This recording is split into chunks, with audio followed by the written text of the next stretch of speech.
Así que comenzamos, por favor. Bueno, buenas tardes a todos y todas. Efectuamos el cuarto intermedio solicitado a los fines de comenzar la última etapa de este juicio, que son la formulación de los alegatos. Así que voy a ceder la palabra a la Fiscalía. ¿Ya han acordado, entiendo? ¿Seguimos con la misma proposición de tiempos? Sí, doctor. Bien, bueno. Entonces ya está acordado por las partes, cumpliendo con la manda del Superior Tribunal de Justicia, los tiempos máximos. Doctora, la escuchamos. Gracias. Ha llegado el momento de imponer la pena que le corresponde a Vallejo por el hecho por el cual ayer fue declarado culpable. Esto es por la comisión del delito de tentativa de homicidio agravado por la relación de pareja y por ser cometido por un hombre contra una mujer en contexto de género. La pena en abstracto para este delito, conforme lo normado en los artículos 79, el artículo 80, inciso 1 y 11, el artículo 42, parte de un mínimo de 10 años y un máximo de 15 años. El punto de partida que el tribunal entiende, este Ministerio Público Fiscal, que tiene que tener en cuenta, conforme a los precedentes Briones y Sansuerro del Tribunal Superior de Justicia, que el propio Tribunal de Justicia ha considerado doctrina obligatoria conforme el fallo en la sentencia número 1 en el legajo BTL sobre abuso sexual, fallo del 23 de mayo del 2023, entiende que hay que buscar un punto intermedio entre el mínimo y el máximo, y de ahí moverse conforme las atenuantes y las agravantes, porque si se parte del mínimo no se pueden valorar los atenuantes sin perforar el piso legal. Entonces la Fiscalía entiende que el punto de partida para establecer cuál es la pena que le corresponde al señor Vallejo es el punto de partida es la pena de 12 años y 6 meses de prisión. Y de allí graduar la pena conforme lo establecen los artículos 40 y 41 del Código Penal. Es decir, teniendo en cuenta las pautas de mensuración de la pena. El inciso 1 del artículo 41 del Código Penal, en dicho inciso se ve reflejado la teoría retributiva o absoluta de la pena, es decir, mirar hacia atrás, mirar al hecho, que impone el castigo por el daño causado con un fin correctivo. El hecho que Vallejo haya cometido un delito es una condición necesaria y suficiente para la imposición de un castigo, y este, para que sea justo, debe ser proporcional al delito. Allí me detengo brevemente en los teóricos nuestros que han hablado sobre la pena. Kant lo hace sobre el estado de moralidad. Hay una cuestión de igualdad, de respeto de todos ante la ley. Vallejos violó esa cuestión de igualdad, de respeto hacia otra persona, y la pena restaura esa igualdad cuando ha sido quebrantada. Su discípulo Hegel entendía que aparte de ese estado de moralidad también tenía que haber un estado jurídico. La conducta prohibida de intentar dar muerte a su expareja, a su pareja en un contexto de género, está establecida en una norma jurídica, y como consecuencia de la violación a dicha norma, Vallejos merece un castigo. Esta Fiscalía entiende que ustedes, señores miembros del tribunal, que representan al Estado, tienen que aplicar la norma jurídica, pero sin obligarse de Kant. Tienen que hacer el esfuerzo de pensar qué tipo de castigo compensa el daño que sufrió Natalie, su familia y la sociedad de Catriel para este tipo de hechos de extrema violencia. ¿Y qué hay que tener en cuenta, entiende la Fiscalía, para graduar y que la pena sea razonable y proporcional al hecho cometido? En primer lugar, tenemos que, el inciso 1 dice que hay que tener en cuenta la naturaleza de la acción. Y en este punto, la Fiscalía entiende que se trató de un hecho de extrema violencia física. Hay que graduar cuál fue la intensidad de esa acción, que fue grave. Vallejo agarró una masa, le pegó fuerte en el cráneo de Natalie, que se fracturó, perdió masa encefálica. Hay una mayor antijuridicidad, y eso sí debe ser valorado por el tribunal. Natalie está viva por obra de sus hijos, de sus vecinos y la diligencia del personal médico de los hospitales públicos de Catriel, Cipolletti y Roca que la atendieron, que le salvaron la vida. Pero la intensidad de la acción fue marcada. Currumil mostró las fotos de cómo llegó a la escena del hecho, la gran cantidad de derramamiento de sangre, lo que observó en el rostro de Natalie, que tenía coágulos, le limpió la cara, asimismo la relajación de esfínteres que había sufrido, el tamaño de la lesión. También Muñoz del gabinete mostró dichas imágenes, y el oficial Ríos con la filmación de la lesión que era de extrema gravedad. Asimismo, en esta naturaleza de la acción, aparte de la intensidad del hecho de extrema violencia física, Vallejo se aprovechó del mayor grado de indefensión de la víctima. La atacó al encontrarse durmiendo, acostada, sobre un colchón en el piso, con una evidente desproporción física y sin ninguna posibilidad de que Natalie se defienda. Esto lo dijo su hijo, testigo presencial de este hecho. A ello se suma que la atacó en una zona vital, un golpe certero en la cabeza. Además, se aprovechó de un escenario que conocía a la perfección, esto es, el domicilio de la víctima, el domicilio que, palabras de él, había ayudado a buscar un alquiler. Se aprovechó de la ausencia, además, de personas adultas que pudieran brindar auxilio. ¿Sabía perfectamente el señor Vallejo que Natalie estaba allí? Sí. ¿Y que estaban solamente sus 3 hijos menores? Sí. Vimos en la reconstrucción de Ríos que en horas de la madrugada estuvieron juntos hasta las 6 de la mañana. Y tenía conocimiento de esa situación. También declaró que sabía que sus otros hijos no los tenía. Menospreció la presencia de sus hijos menores en ese lugar. Declaró que ayudaba a los hijos de Natalie. La Fiscalía entiende que traicionó y violó la relación de confianza que los hijos de Natalie habían depositado en él. Todo esto debe ser valorado en contra como un agravante, teniendo en cuenta la naturaleza de la acción. Asimismo, la norma nos habla del medio empleado. Ustedes observaron en la fotografía que aportó Currumín, que aportó Muñoz, también en la convención probatoria de la aclaración de su hijo de 5 años.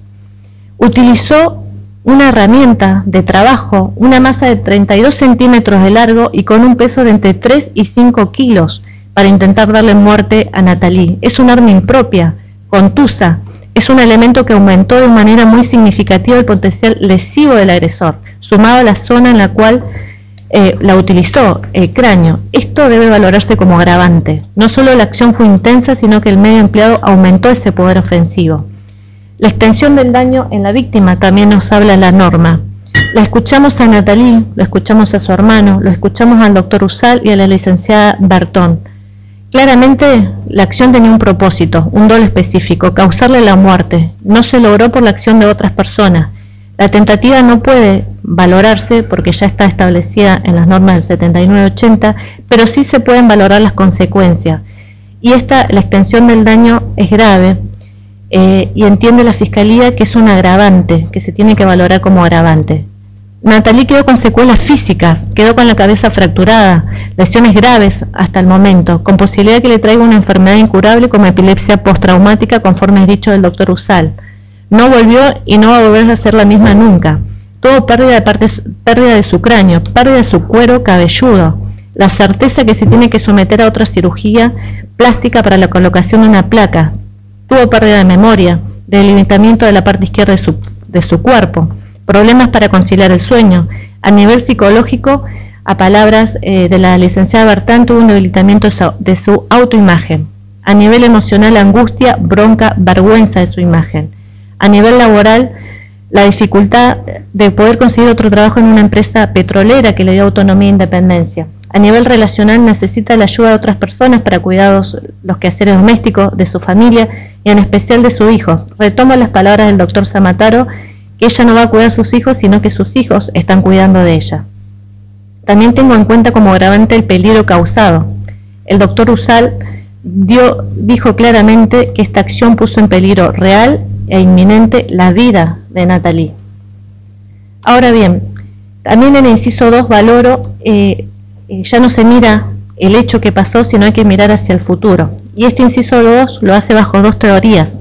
La teoría de la prevención general, que dice: Vallejo, te castigo para que la sociedad sepa que lo que hiciste está mal. Tenemos que enviar una sociedad para que la sociedad no haga más esto, que no haya más hechos de extrema violencia contra las mujeres. Y mirando la prevención especial, de Vallejo, te castigo para educarte, para resocializarte y puedas volver a la sociedad luego de estar en prisión. ¿Y qué nos dice la norma del inciso 102? ¿Cuáles son los parámetros? Y nos da pauta. Uno de ellos cuáles fueron los motivos que lo llevaron a Vallejo a cometer este hecho. Me pregunto qué motivos razonables pudieron llevarlo a cometer este hecho. ¿Qué motivo lo llevó a tomar una herramienta de trabajo que transformó en arma y con esa arma, como ya dije, golpeó en el cráneo a Natalie? ¿Hubo una acción iniciada por la víctima? No. ¿Hubo cuestiones de miseria o necesidad de él o alguna persona cercana? No. No veo otra cosa que el odio hacia Natalie y el odio hacia la mujer en general. ¿Quién le pega un martillazo a otro en la cabeza cuando está dormido? ¿Cuál fue la razón que le pegó en la cabeza? Currumín dijo que cuando lo aprendió Dijo, me cansó, me tenía cansado. ¿De qué se cansó si Natalie estaba acostada durmiendo? En su declaración escucharon poco más que todo fue culpa de Natalie, que no sabe lo que pasó esa noche, ese día. Eso entiende la Fiscalía, que la falta de motivos debe valorarse en contra, como agravante. Si estaba cansado se hubiera ido a su casa, hubiera abandonado la relación, pero no pegarle un martillazo en la cabeza, como alguien que se descarta de un objeto que no quiere. Otra de las pautas nos dice cuál era la edad, la educación, las costumbres y demás condiciones personales. Escuchamos a Natalie, escuchamos al oficial Ríos. Vallejo es una persona adulta. Al momento del hecho tenía 35 años, tiene estudios primarios completos, es soltero, no tiene familia a cargo. Mencionó que tiene un hijo y, conforme palabras de Natalie, no se hacía responsable del mismo. La edad y la educación la valoro como agravante, ya que son relevantes para evaluar la capacidad para reconocer la antijuridicidad de su conducta y actuar conforme a ese conocimiento y conforme a derecho.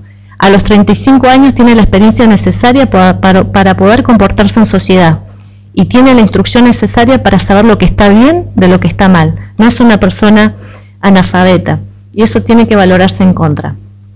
También valora en contra el consumo de drogas. Él relató también su consumo de drogas.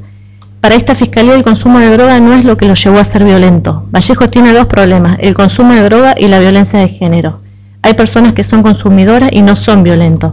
No sabemos el grado de adicción a las drogas ni las consecuencias en su salud, ya que se negó a participar de la pericia psicológica y psiquiátrica solicitada por la Fiscalía. El consumo de drogas no le impidió cometer el hecho. Podemos ver la conducta posterior que tuvo el imputado luego del hecho y que claramente fue reconstruida por el oficial Ríos. Tuvo una conducta coordinada, cometió el hecho, se fue corriendo. Vimos la filmación de cuando se pasó corriendo por las cámaras recolectadas por el jefe de la Brigada de Investigaciones de Catriel. Sin ninguna dificultad se lo vio caminando, tomó un taxi, conforme a los dichos de Kevin Navarro, indicó sus direcciones, pero su madre se bañó, se cambió de ropa, intentó borrar los rastros del delito, fue al banco, volvió a su casa. Una persona alterada en su conciencia no podría haber llevado a cabo cada uno de estos actos concatenados. Eso debe ser valorado en contra. Y también tiene que ser valorado en contra, entender esta Fiscalía, la conducta precedente. Entiende esta Fiscalía que puntualmente en este caso hay que juzgar con perspectiva de género, no solo investigar, sino que juzgar, ya que esto es responsabilidad de todos los operadores del sistema y en caso de incumplimiento genera responsabilidad internacional del Estado.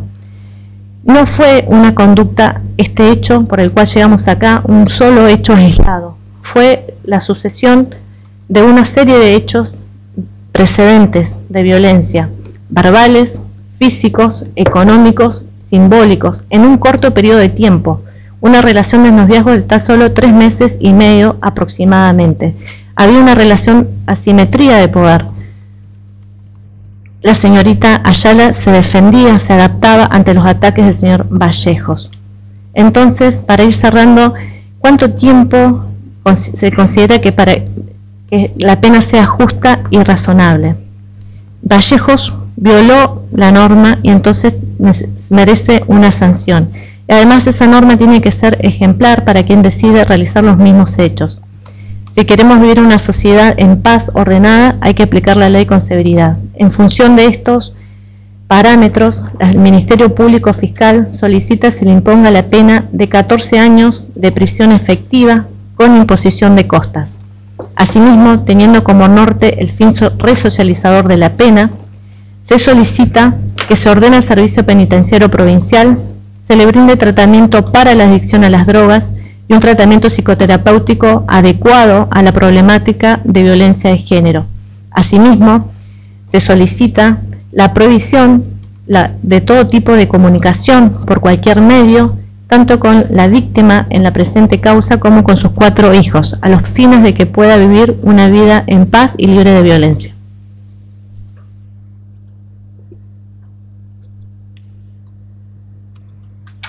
Muy bien, muchas gracias. La querella.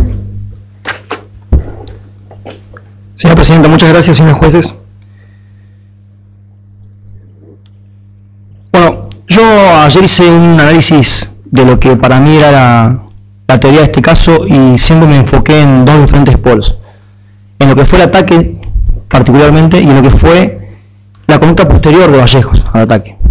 El 3 de febrero, Vallejos había estado con Natalí, lo vemos en las fotos, lo vemos en la reconstrucción, y él se había ido, como tal lo dijo él, voluntariamente a su casa. Algo lo hizo volver. Volvió con el solo fin de darle muerte a Natalia Ayala. No la despertó, no me dio palabras, se aprovechó, como dijo la doctora Díaz, de la confianza de los hijos que tenían, entró y le pegó con una masa en la cabeza. Una masa que es un elemento que en la cotidianidad, en la cultura argentina, se utiliza hasta para faenar, hasta para matar ganado. Imagínense la fuerza con la que le pegó para hundirle, perforarle el cráneo, o incluso asistir a que la materia cerebral salga del cráneo de Natalí. Y también voy a hacer hincapié en esto que dijo la doctora Díaz, de que Natalí se salvó pura y exclusivamente porque estaban los hijos ahí, porque el niño más chico gritó, porque Vallejos se fue inmediatamente, porque las hijas, cuando se alertaron, llamaron a los vecinos, llamaron a la ambulancia, llamaron a la policía. Pero Vallejos, que luego se sentó acá a decirnos que no sabía por qué le había pegado, fue una persona que deliberadamente se fue corriendo, tomó un taxi, se fue a su casa, se cambió, se bañó y estuvo mediando por Catriel unas cuantas horas hasta que lo prendieron. Fueron los policías los que tuvieron la habilidad para poder reconstruir la escena antes de que todo se ensucie. Eso lo marcó el doctor Herrera, y las fotos y las evidencias que luego fueron incorporadas a este proceso son las que marcan eso. Pero no puedo dejar de detenerme en la relación de pareja.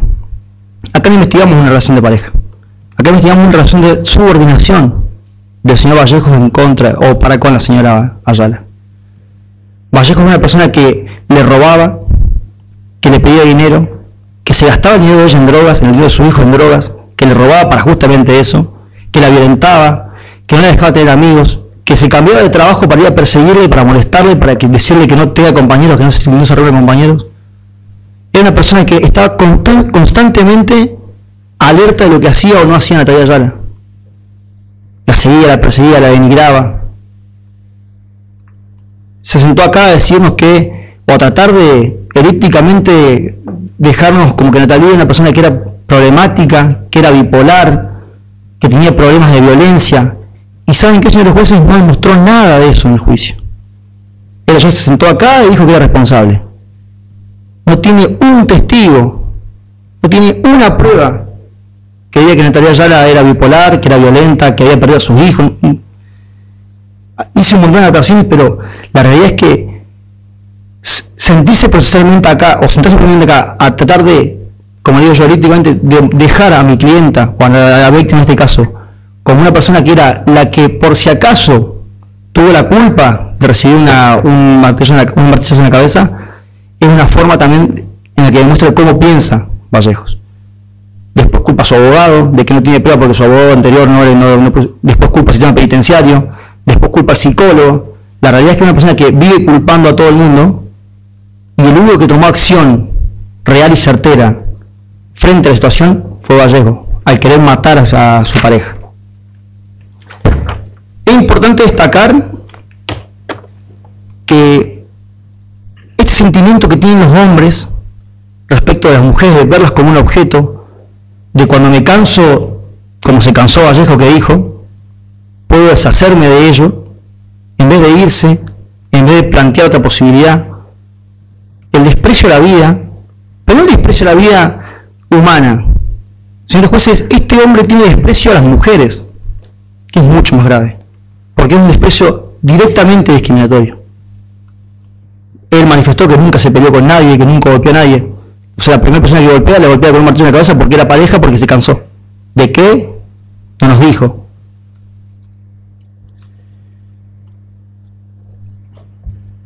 Vallejos habla de que la quería ayudar, que la quería salvar, que la quería un poco más cambiarle la vida.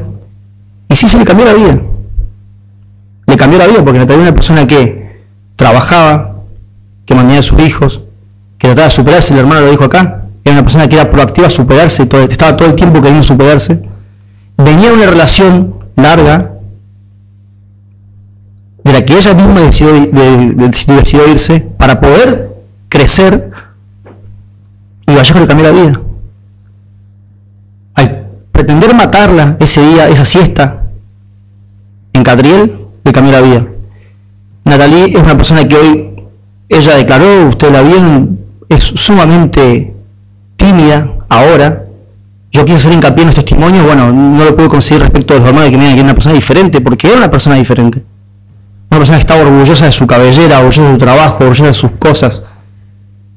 Y Natalie es una persona que no puede levantar el brazo izquierdo, que tiene que andar con el pelo corto, que estuvo pelada el último año, yendo a Catriel, que somos 40.000 habitantes, a casa por casa, local, comercial por todos lados, la gente preguntándole qué le pasó, la vergüenza, la intimidad, la sensibilidad que puede tener ella de sentirse orgullosa de tener su cabello, de tener sus cosas, de no tener un hueco en la cabeza, de tener que volver a someterse a una cirugía. Señores jueces, Vallejo pide disculpas. Incluso yo vi a un cliente que atinó con su cariño diciendo hasta poder aceptarlas, pero ¿saben qué? No alcanza. No alcanza porque Vallejos no está arrepentido de lo que hizo. Les aseguro que si lo pudiera hacer, lo vuelve a hacer. Porque Vallejos tiene un problema que es el desprecio a las mujeres. Yo voy a disentir con la fiscalía y voy a pedir 15 años de prisión efectiva porque es lo que me mandan a mí.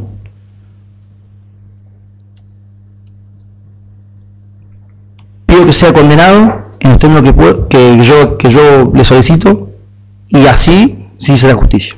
Muchas gracias.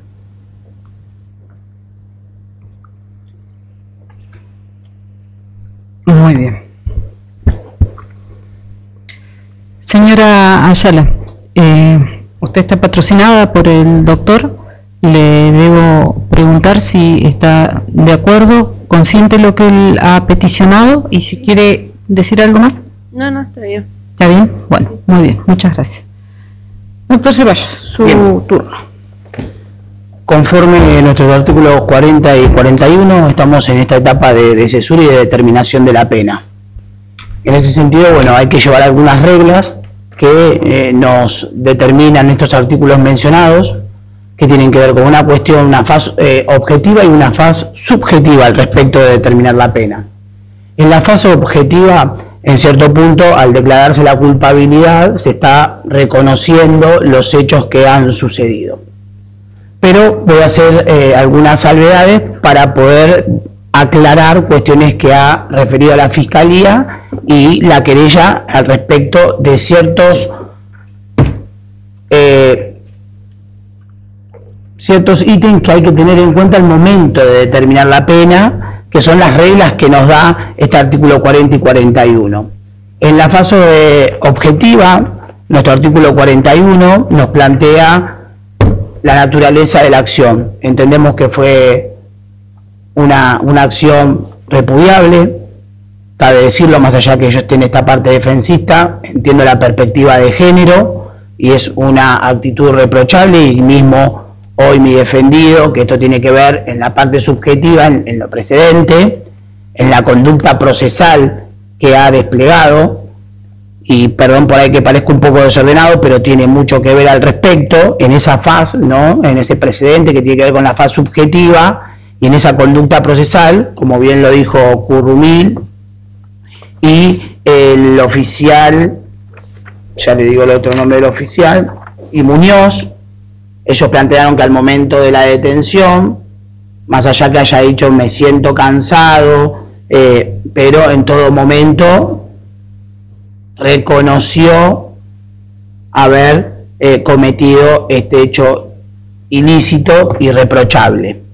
Bien, entonces se demuestra en esta conducta procesal que en todo momento el señor Vallejos estuvo arrepentido de lo que hizo y accedió a todo lo que la policía le sugería para que cumpla con el procedimiento. Para seguir con esta fase objetiva, más allá que pareció que me fui a la fase subjetiva, en los medios empleados, bueno, ya sabemos, utilizó un arma impropia, como es el martillo o la masa que se utilizó. No voy a discutir eso porque entiendo que al serse responsable se hizo cargo del medio empleado. Y ahora vamos a la extensión del daño, y entendiendo no cuestiones meramente de presunciones o conjeturas, sino que vamos a ir a lo determinante, que es lo que dijo el doctor Usal al momento de tomársele el testimonio, que al momento sí dijo que estuvo en peligro de la vida, inminente. Eso es claro porque fue un golpe en la cabeza, en la parte derecha frontal del cráneo de la señora Ayala, pero al momento de hacer el análisis, lo que él plantea que tuvo una disminución leve desde el momento que sucedió el hecho a que él la entrevistó y pudo hacer un análisis forense, plantea que tiene una disminución leve de su mano izquierda. Esto significa, ¿no?, que no es una conjetura, sino que es algo que dijo el médico, ¿no?, el doctor Usal, que la disminución de fuerza es leve. Bien, después plantea que la recuperación, esto no puede hacer futurología, pero que esa lesión solamente le causó esa disminución leve en el movimiento de su mano. En cierto punto, y hoy entendiendo la cuestión social al momento de las personas con discapacidad y por la convención con discapacidad, la cuestión del trabajo y de poder acceder al trabajo, no creo que sea impedido por esas cuestiones. Entonces, en ese sentido, creo que la extensión del daño no es tan grave como lo ha dicho la Fiscalía y la querella. Al mismo tiempo, la Fiscalía dijo que podía tener secuelas futuras al respecto de la epilepsia, lo que mismo dijo también el doctor acá. Si en un principio se le dio una medicación para que no tenga esas convulsiones, que hasta el día de hoy no se comprobaron y no existen. Entonces, al respecto de la extensión del daño, lo que sí se vio que fue muy grave el daño que recibió, pero la extensión significa qué consecuencias y qué secuelas puede llegar a tener. Bueno, el doctor dijo que no puede hacer futurología al respecto de ello, ni tanto al respecto de las convulsiones, ni tanto al respecto de la rehabilitación en su brazo, el cual se le vio inutilizado para poder realizar algunas actividades. Creo que eso no va a imposibilitar que realice todas las actividades, porque puede caminar, puede hablar, puede realizar también con su otra mano, pero creo que tiene que llevarse sí a cabo una rehabilitación, pero que no es tan grave esa consecuencia del daño como lo estuvo planteando la Fiscalía y la querella. Al respecto del peligro causado, sí, entiendo que es un peligro causado porque objetivamente nosotros también estuvimos de acuerdo con el hecho, y es un hecho que causó un peligro grave. No voy a contradecir en esas situaciones, pero sí entiendo que la extensión del daño, por lo que dice Usal, el doctor Usal, el médico forense, solamente tiene una disminución leve en lo que respecta su brazo. Y después, en relación a las cuestiones emocionales, no tuvimos un perito psicológico, fue una licenciada que hizo forense social, que tiene una experiencia distinta, que pueda decir cuestiones emocionales o psicológicas de la señora Ayala. Eso no lo pudimos determinar. Entonces las cuestiones psicológicas no se pudieron determinar por el experto, el perito experto, que realmente pueda explayarse en base a esa materia que es la psicológica. Sí, en lo social, que plantea cómo estaba constituida la familia, y después, bueno, las cuestiones que tienen que ver a la organización familiar. La adolescente M plantea en la cámara Gessen que ella siempre le cocinó a sus hermanos, que siempre hizo esas actividades domésticas, ¿no? Cuando la madre trabajaba o cuando la madre realizaba algunos otros tipos de actividades. Creo que ya se venía desarrollando ese tipo de actividades en la familia, ¿no? En donde los hijos menores cumplían otro rol. Ahora vamos a la fase subjetiva.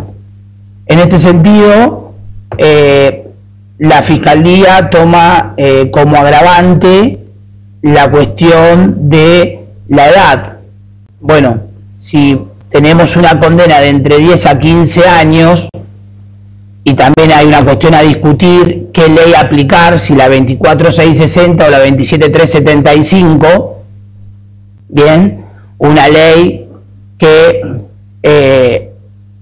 hoy en día es discutida para mi punto de ver la cuestión en lo que respecta a la ejecución de la pena, en la cual, bueno, muchos principios que se vinieron con la 24.660 de 1996, el principio de resocialización, se ve en este sentido avasallado porque se afecta el régimen de progresividad, porque por algunos delitos que se cometan no se puede acceder a algún tipo de beneficios.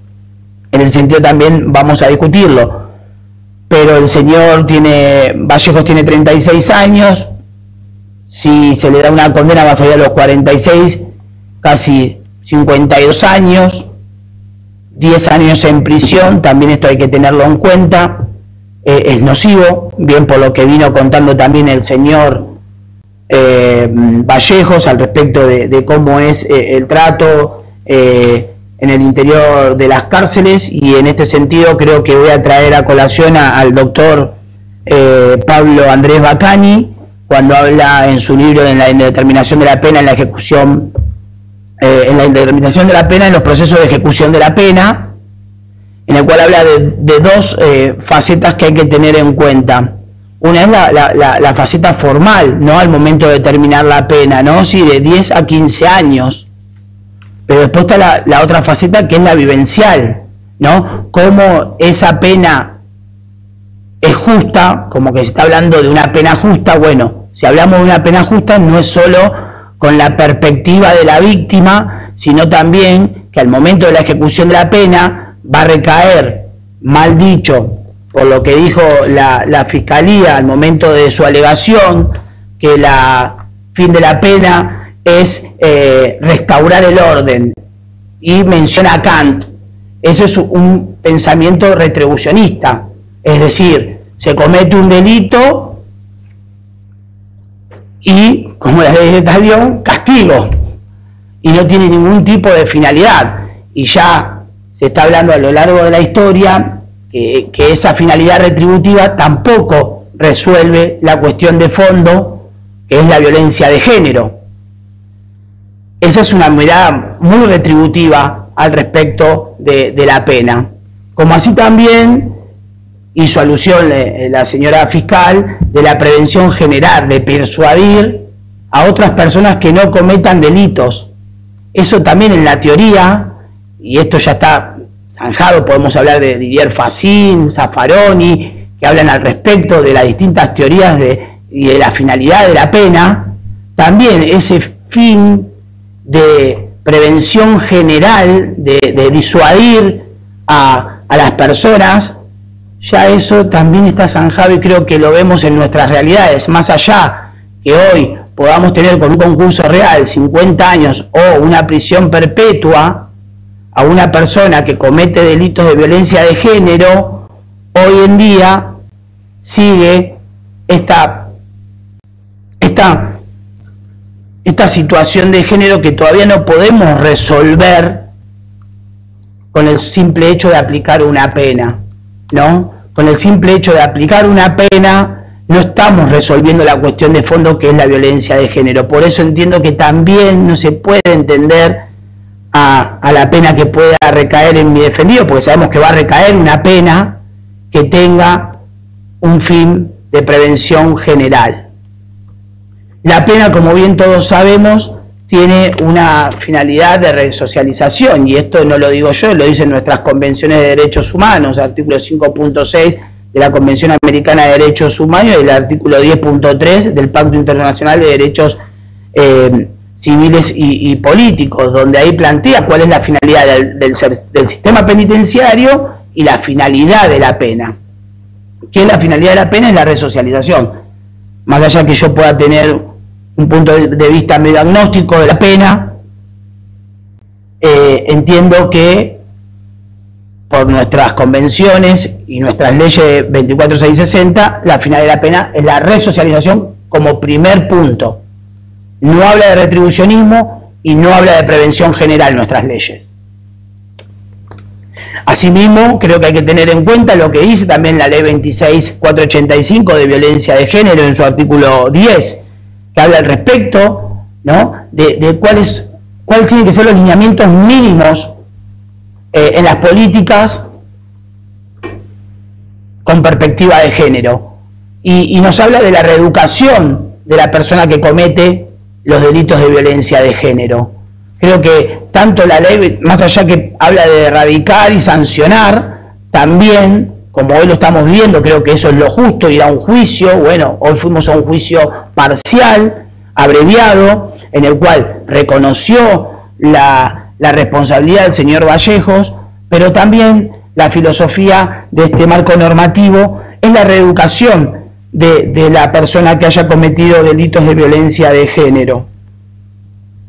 En este sentido, creo que hay que tener en cuenta este marco normativo y por qué estoy en contra del alegato de la Fiscalía, que solamente al final de su locución plantea la cuestión de la finalidad de la ley, ¿no?, de la finalidad de la pena, perdón. Asimismo, bueno, ya planteé las conductas precedentes. Hoy mismo el señor Vallejos pidió disculpas ante el tribunal, le pidió disculpas a la señora Ayala, a su familia, pidió disculpas también a su propia familia. También hay que tener en cuenta que los motivos no los vamos a centrar solamente en las cuestiones de sus adicciones, pero influyen y mucho al momento, y que esto tiene que ver con la culpabilidad, ¿no?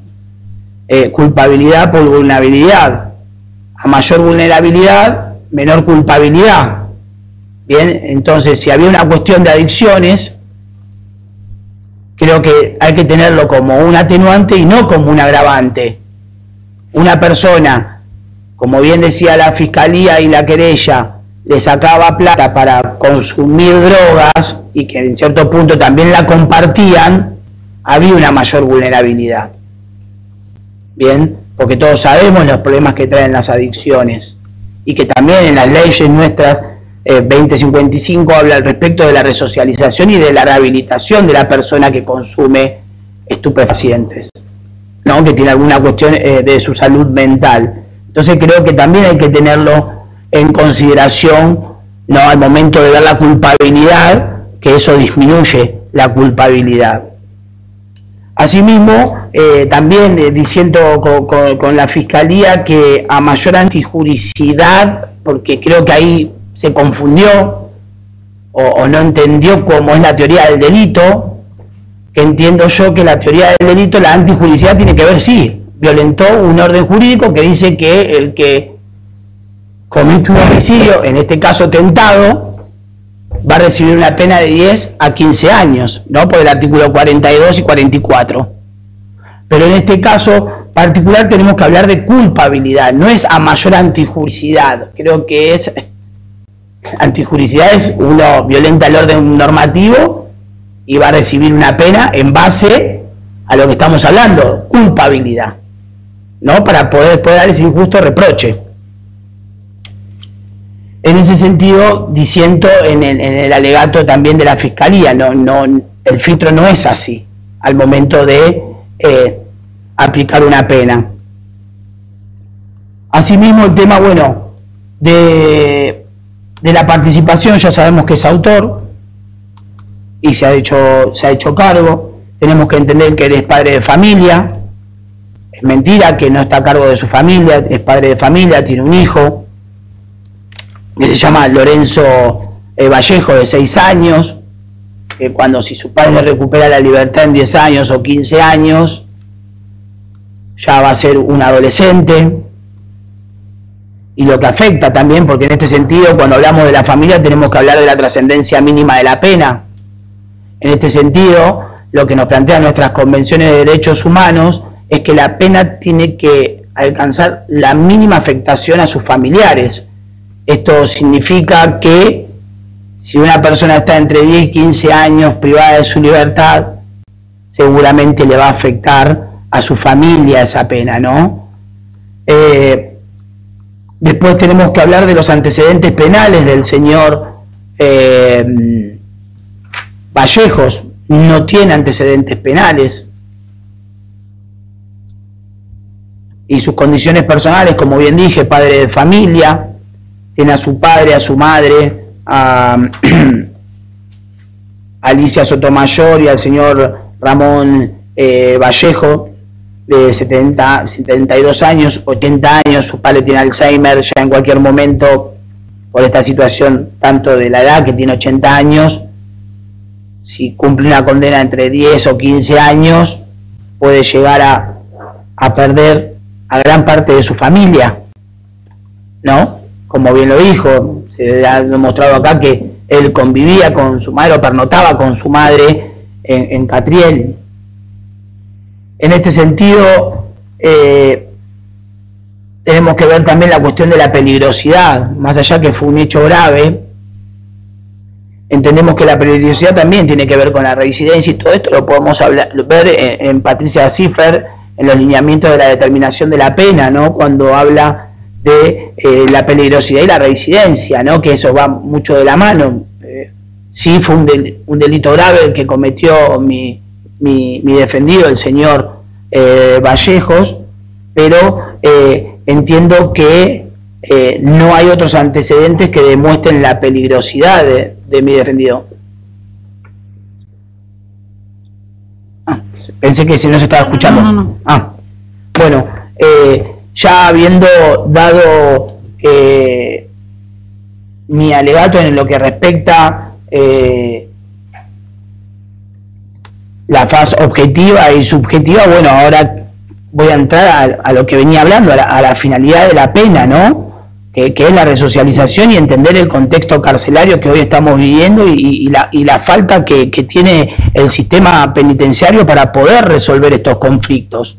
Bien, y como bien anteriormente hablé, lo que habla Didier Fassin, ¿no? En su libro Castigar, que habla al respecto de estos lineamientos, ¿no? De la finalidad de la pena, entender que ustedes al momento hoy de juzgar también van a tener que observar el contexto que se vive carcelario, ¿no? Y la falta de herramientas que tiene el servicio penitenciario para resolver la cuestión de género en un ambiente totalmente hostil, donde la masculinidad está a flor de piel, donde la violencia es latente. Esto es al decir de Sykes cuando habla en Sociedades de Cautivo al respecto del dolor latente que se vive en las prisiones y la falta de herramientas para poder resolver y las redes de poder que hay también dentro de las cárceles, en las cuales querer llevar a cabo un tratamiento contra la masculinidad